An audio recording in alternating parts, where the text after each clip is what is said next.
Icon star Allu Arjun పై ఉన్న Pushpa 2 theatre తొక్కిసలాట legal వివాదం మళ్లీ చర్చనీయాంశంగా మారింది. ఆర్టీసీ క్రాస్ రోడ్స్లోని సంధ్యా థియేటర్లో జరిగిన ఈ దురదృష్టకర తొక్కిసలాట ఘటనకు సంబంధించిన కేసులో అల్లు అర్జున్ వచ్చే సోమవారం నాంపల్లి కోర్టు ఎదుట హాజరు కావాల్సి ఉంది.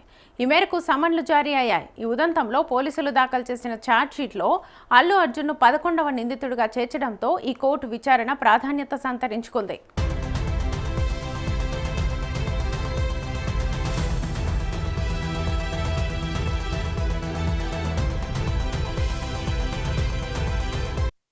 Pushpa 2 the rule cinema premiere show సందర్భంగా సంధ్యా థియేటర్ వద్ద నెలకొన్న అల్లకల్లోలమే.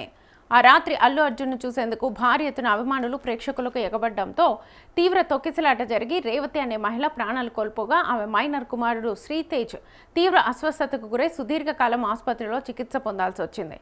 ఇప్పటికీ శ్రీతేజ్ కోలుకోలేదు.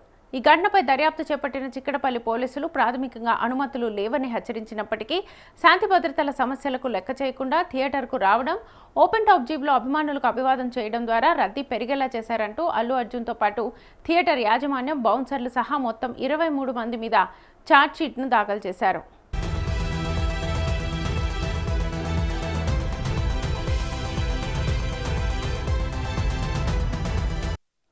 ఇక ఈ ఛార్జ్షీట్ దాఖలు ప్రక్రియలో న్యాయపరమైన మలుపులు చోటు చేసుకున్నాయి. పోలీసులు కోర్టులో సమర్పించిన ఛార్జ్షీట్లో కొన్ని సాంకేతిక లోపాలు ఉన్నాయంటూ నాంపల్లి న్యాయస్థానం దాన్ని పరిశీలించి లోపాలను సరిదిద్దాల్సిందిగా పోలీసులకు 2 సార్లు వెనక్కి తిప్పి పంపించింది.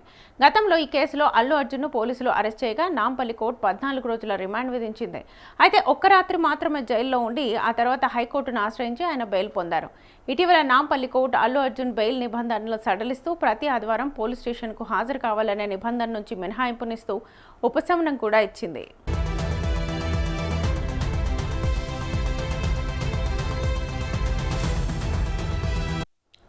ఈ కేసు ప్రస్తుతం ట్రయల్ దశకు చేరుకుంటున్న తరుణంలో ఛార్జ్షీట్ పరిశీలన, తదుపరి లీగల్ ప్రొసీడింగ్ కోసం నిందితులకు కోర్టు నుంచి సమన్లు జారీ అయ్యాయి. సోమవారం నాడు అల్లు అర్జున్ తన న్యాయవాదుల బృందంతో కలిసి నాంపల్లి కోర్టులో స్వయంగా హాజరవుతారా లేక వ్యక్తిగత హాజరు నుంచి మినహాయింపు కోరుతూ పిటిషన్ దాఖలు చేస్తారా అన్నది ఉత్కంఠగా మారింది.